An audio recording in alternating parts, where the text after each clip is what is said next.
High সবাইকে, তোমরা সবাই কেমন আছো? আশা করছি খুব ভালো আছো। আমিও মোটামুটি ঠিক আছি।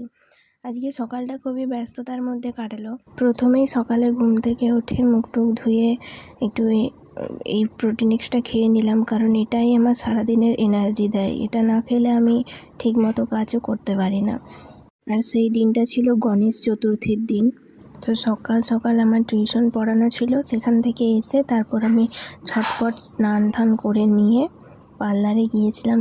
সেদিন পার্লারে পুজো ছিল।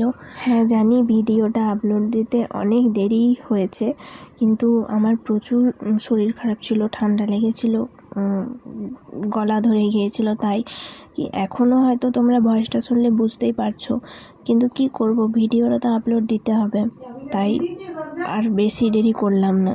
তো পুজো কমপ্লিট হয়ে যাওয়ার পর আমরা ভোগ খেয়ে নিয়েছিলাম এবং তারপর খিচুড়ি ভোগ হয়েছিল, সেটাও খেয়ে নিয়েছিলাম। তখন আর কোনো ভিডিও ক্লিপ নেওয়া হয়নি। তোমরা গণেশ চতুর্থী কীভাবে কাটালে, কেমন করে কাটালে, সেটা কিন্তু অবশ্যই জানাতে ভুলো না।